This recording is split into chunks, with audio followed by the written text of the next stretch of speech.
Good afternoon, everyone. Glad to see everyone back. I'm glad that Congress was able to conclude the shutdown and get us all back to work. Shutdowns create a great deal of anxiety for the military, for their families, and for the communities that support them. It's important to remember that Congress approved, by overwhelming bipartisan support, $700 billion allocation for defense, and the President signed it into law. I'm optimistic that Congress will do their job, pass the budget, and write the check. We are under a CR until February 8th. CRs are wasteful, they're destructive, and the longer that they go, the worse they are. We need a fully funded FY18 defense budget. The Secretary unveiled his National Defense Strategy last week. The strategy will drive our fiscal budgets from FY19 to 2023, but we need a budget to implement a strategy. So with that, I will open it up to questions. Lita. Hi, thanks. Lolita Baldor with AP. Dana and hopefully General McKenzie, can you give us a little bit more clarity on this safe zone in Syria and what the U.S., what is safe, who is safe, and how far will the U.S., would the U.S. be willing to allow that to extend? Does that include what Turkey has suggested, which could be considered ethnic cleansing? Is the U.S. going to allow Turkey to extend that type of safe zone across the length of the border? Can you just give us a little bit more clarity on where those discussions are? And then for the General, Turkey has once again asked the U.S. to stop providing weapons to the Syrian Kurds. Can you give us an update where that is? Currently, we are working very closely with Turkey. They are a NATO ally, and they have legitimate security concerns. So we're going to continue to engage with them, but it's very important for all parties to remember that the common threat is ISIS, and we need all parties to focus on that mission. General. So let me just build on what Dana said. Clearly, we continue to talk to the Turks about the possibility of a secure zone, whatever you want to call it. We've looked at that for a couple of years in various different iterations and no final decision on it yet. Our military commanders are still talking, so I just would say it's a concept that's out there. It has been looked at before, and it's been widely discussed in public before. So it's simply an idea that's floating around right now. What I would tell you, though, to just build on your question a little bit, would be that particularly in Afrin, Turkish operations in Afrin, in all operations in Afrin, that have the effect of inducing friction into the equation, of making it hard to focus on why we're in Syria, which is the defeat of ISIS in the Euphrates River Valley, are a negative thing. Having said that, we also recognize Turkey has legitimate national security interests, and they're very close to the problem. They're the only NATO ally that actually has an active insurgency operating on their territory. So we understand all of those things. The last point I'd make is we haven't trained or provided equipment for any of the Kurds that are in the Afrin pocket. You know, we're focused on the Euphrates River Valley operations to the south and to the east. Right, but I think Turkey is also referring to those. That's why, what is the status of that? There had been discussions a while back about the U.S. either at some point curtailing or ensuring the weapons that the U.S. was providing to the Syrian Kurds. Has that We gone carefully track those weapons that are provided to them. We ensure that they, to the maximum extent possible, don't fall into the wrong hands, and we're continuing discussions with the Turks on those issues. Missy. Hi, thank you. Just a couple follow-ups to Lita's question. So what will the response be if the Turks do press on to Manbij? How does the current offensive in Afrin affect the overall strategy in terms of defeating ISIS and helping Syria and the civil conflict that has had so many spillover effects for the whole region? And when was the U.S. military notified of the start of the Afrin operation?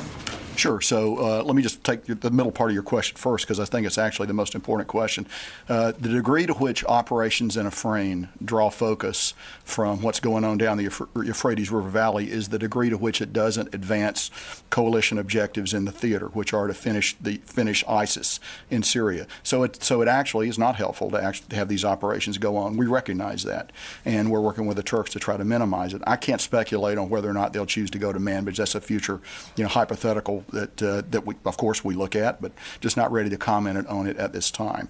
But I think the degree to which focus is taken off the reason we're in Syria, which is to go after ISIS, is the degree to which it damages the overall effort. And Turkey's a part of that overall effort as well. Speaking to the Manbij, I know that you don't want to speak to whether or not they'll go, but what precautions are being made for American personnel since there are patrols that are conducted routinely in and around Manbij? Sure. We continue to coordinate. Turkey is part of the coalition.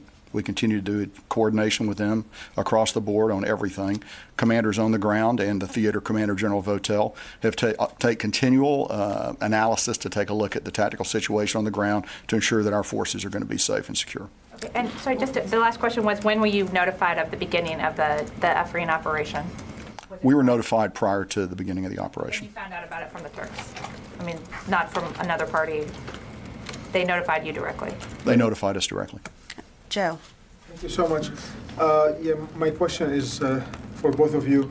You keep saying that Turkey is part of the coalition, and everything is Turkey doing right now is literally out of the coalition mission.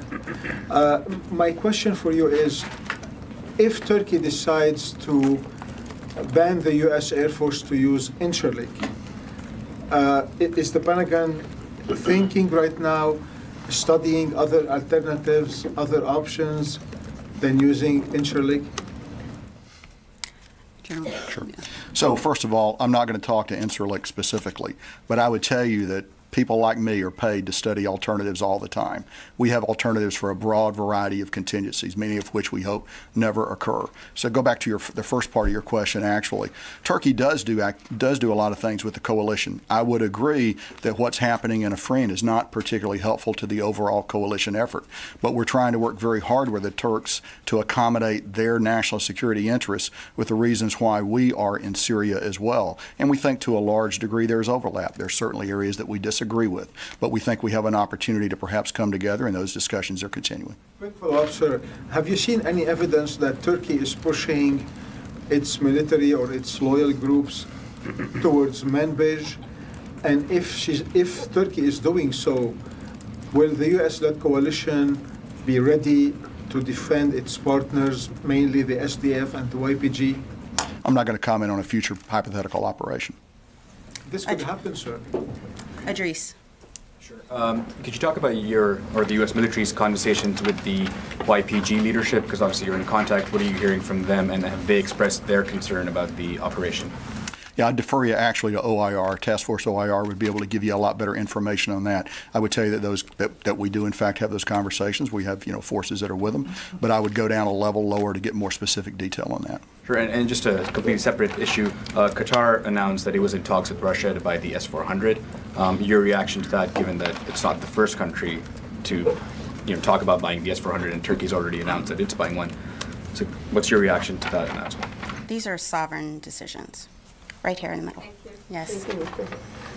On North Korea, recently North Korea want permanently suspension of U.S. and South Korean military exercises.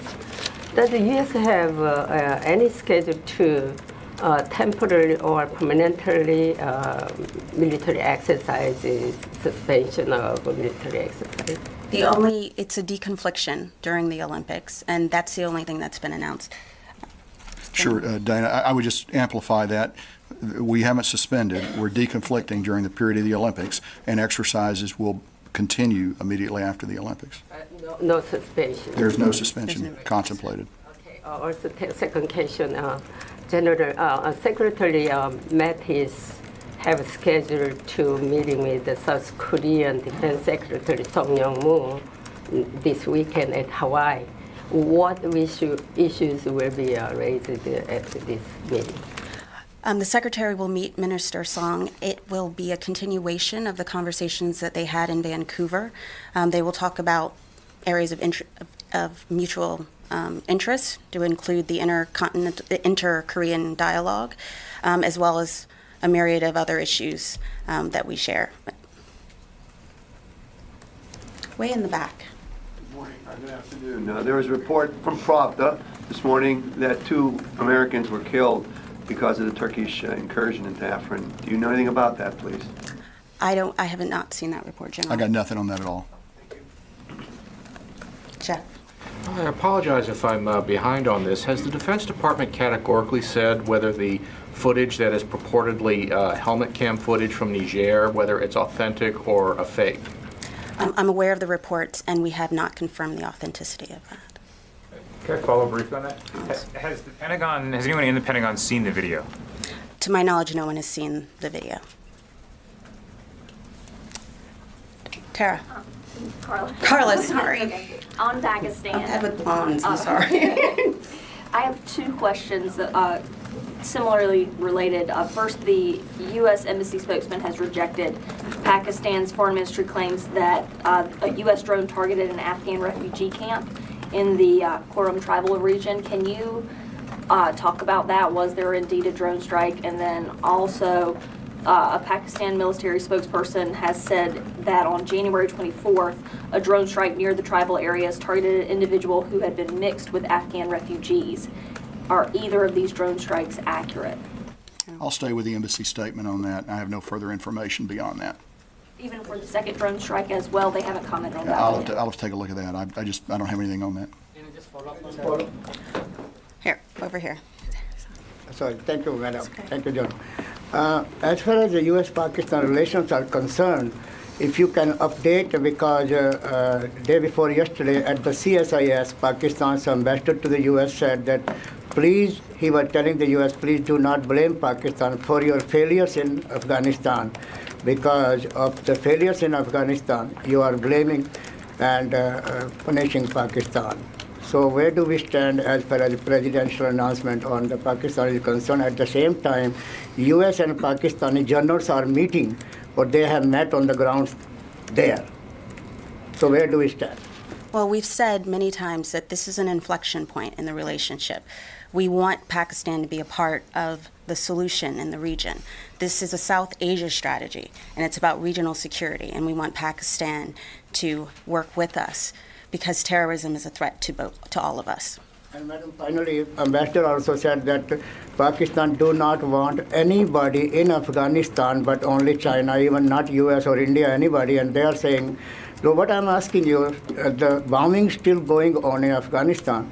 Can you have peace in the region or in Afghanistan without the full cooperation of Pakistan?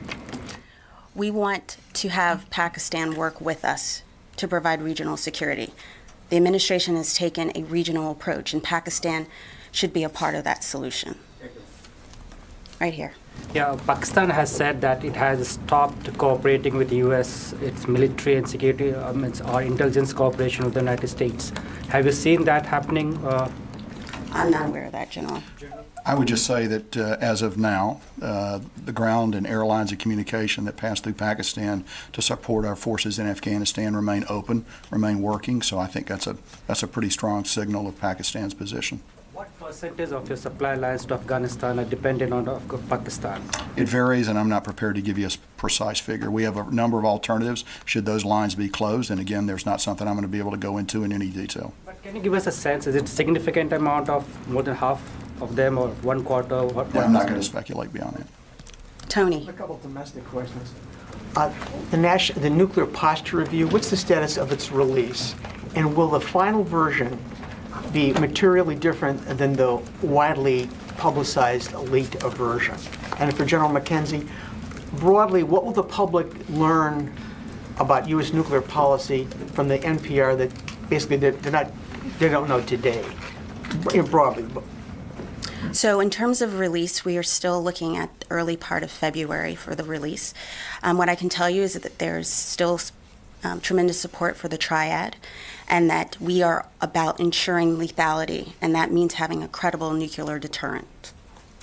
Will the final be much different than the draft, or is it pretty much just dotting I's and a glossy cover? You'll have to wait for early February, Tony. You're killing me. Okay.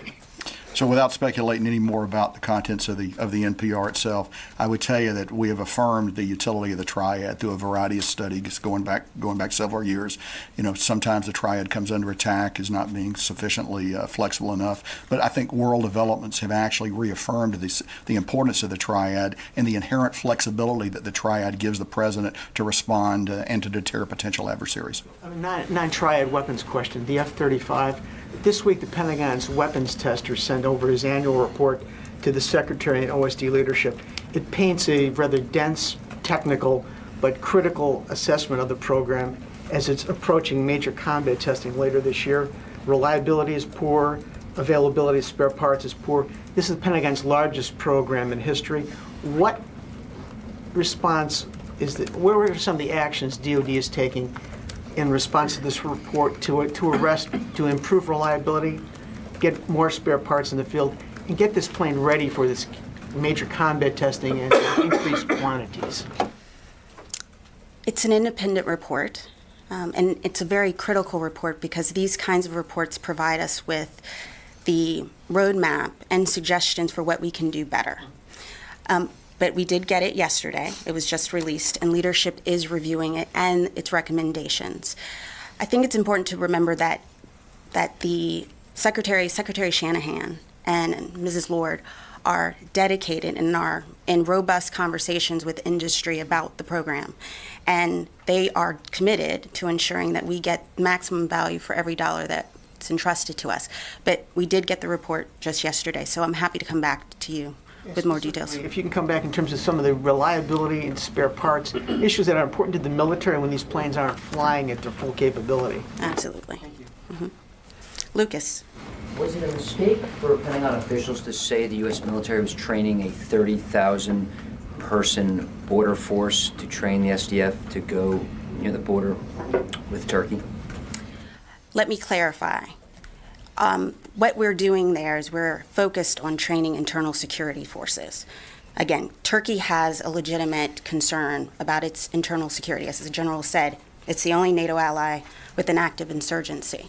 So our focus is ensuring that those internal security forces are able to hold the areas that have been liberated from ISIS, because our focus is ensuring that ISIS does not reemerge as a threat. So it's not a border force? It is a force that is focused solely on internal security. It's not a border force. General, are you seeing any U.S.-backed Syrian fighters returning from eastern Syria to Afrin? Not yet. We'll watch that closely. That goes back to the issue of Afrin. The degree to which operations in Afrin change the focus from why we're there, which is the defeat of ISIS in the Euphrates River Valley, is the degree to which that's counterproductive to the campaign. So it would be, any reasonable person could suspect there's pressure rising for that, and we'll watch that closely. And that is a dangerous thing, and we need to keep our focus on why we're there, which is the defeat of ISIS. Monsieur? Nasser Hosseini, Al Jazeera. A quick follow-up on Turkey, sir. A question for both. It's not only Afrin. The Turks now are asking for Manbij, and they're asking U.S. troops, apparently, from this phone call between Erdogan and the president, they're asking U.S. troops basically to be out of the area because the Turks seem to be expanding the military operation. And we're wondering, where does this put the U.S. military? It's kind of difficult dilemma on the ground. Where are you, sir, here?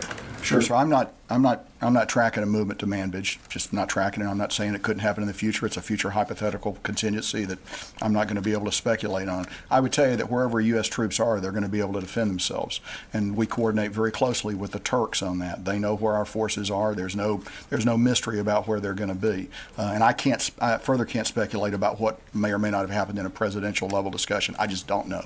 Just a quick follow-up also for the policy issue. We're not anywhere near a looming crisis, Washington, Ankara. We're not in a crisis. Turkey is an ally, and we're going to work with them.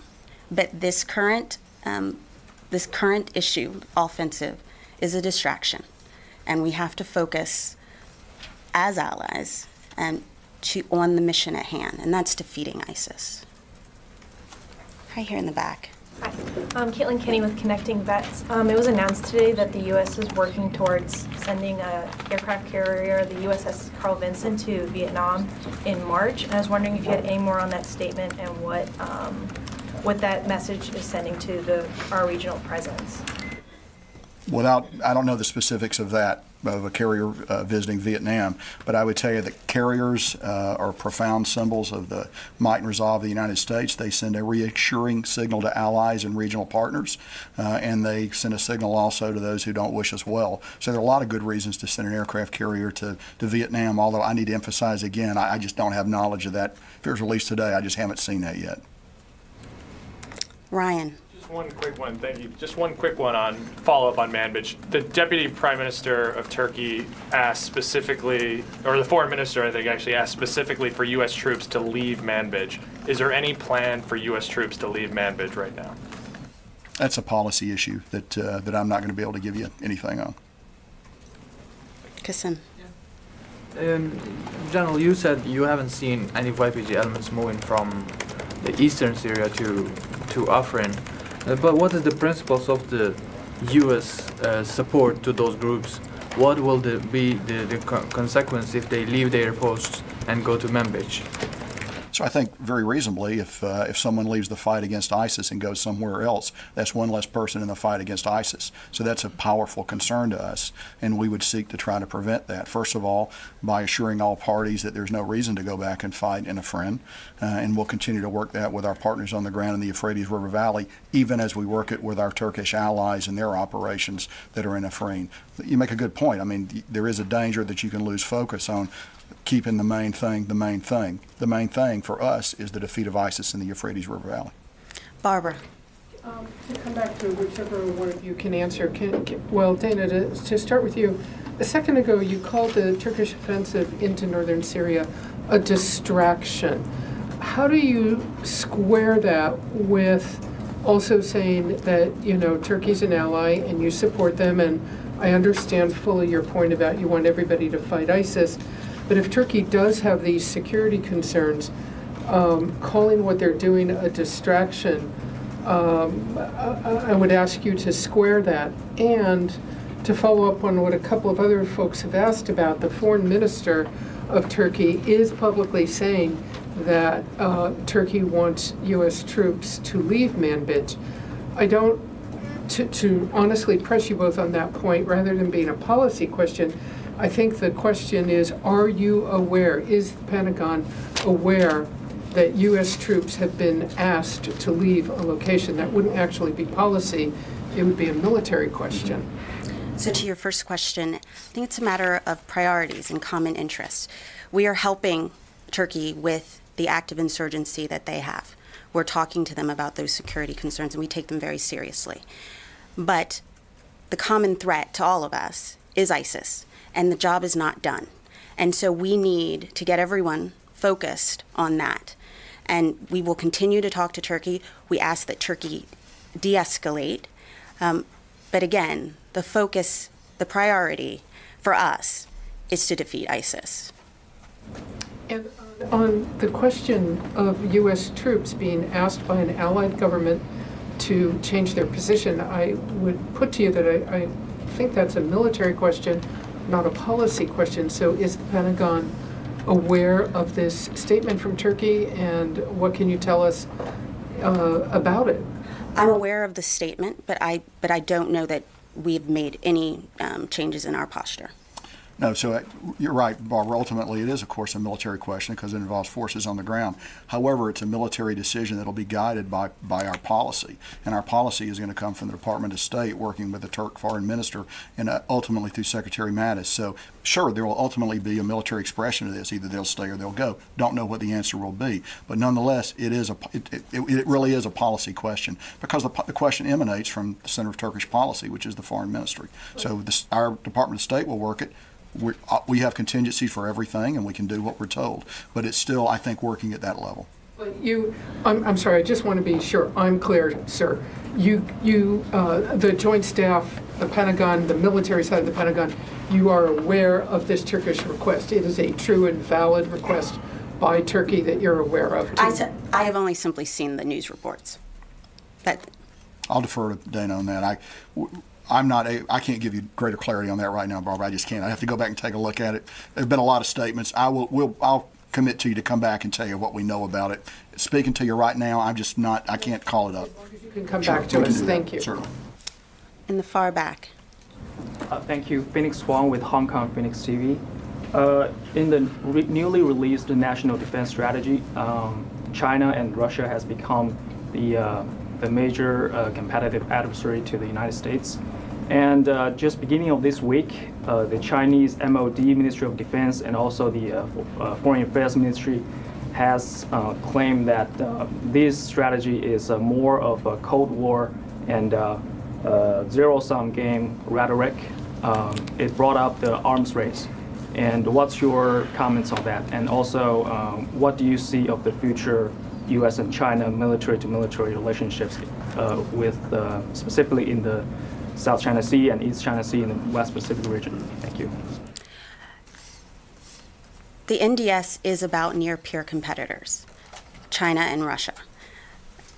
Both countries have taken actions which undermine the very international norms that, in fact, both of them have prospered from. So we are going to continue to ensure that America is never in a fair fight, that we maintain a competitive advantage. But to do that, we also need to ensure that we have a budget and we have a commitment for growth in that budget. We can't implement a strategy that doesn't have a budget. So it's important that we move at the speed of relevancy. And the National Defense Strategy is about that. It's not about a Cold War, it's about looking towards the future.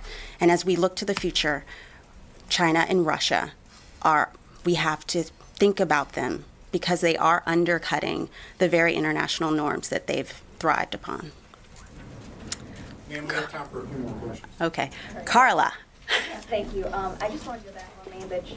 About 10 minutes ago, General, you had said you were not tracking a movement from Turkey to Manbij, but we're also aware of the Foreign Ministry statements. So I'm sorry, I thought I said I was not tracking a movement from the Euphrates River Valley by SDF to Manbij.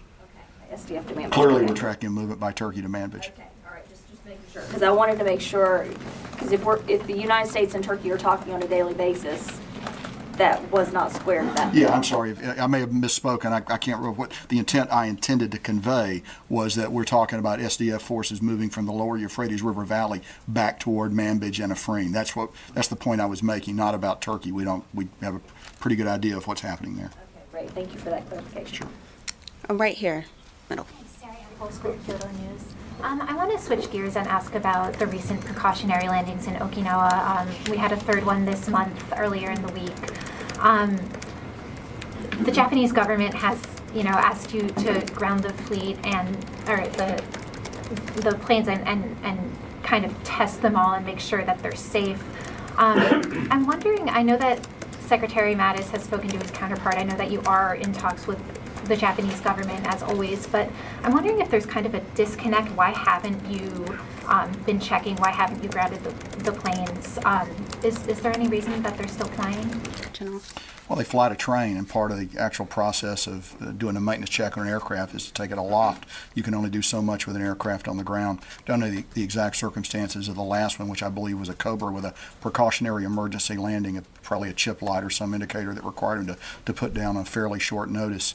These actions are taken out of an abundance of caution, and they don't reflect necessarily a dangerous flying activity or anything else. And obviously, the forces that are based on Okinawa, as other U.S. forces that are in Japan, are there as part of our mutual defense pact with Japan. If we're going to be prepared to fulfill our responsibilities under that pact, we're going to need to be able to continue to train, even as we train with a heightened sensitivity toward what people in Okinawa are worried about. But we have to be able to continue to train if we're going to be able to support our Japanese allies. Is there any reason these incidents keep happening? I mean, 3 before the month of January and just seems kind of like a lot. It might be useful for you to look at overall aviation safety trends and statistics and the number of precautionary landings that occur across any large aviation fleet over a given amount of time. And again, I come back to the point with this is caution. This is genuine concern where these airplanes choose to execute a PEL. So I'm not particularly concerned by it, but I'd have to go back and take a look at the statistics in order to give you a better answer. But I'm not prepared to agree that it represents a ramp up or some kind of aberration. Thank you all very much.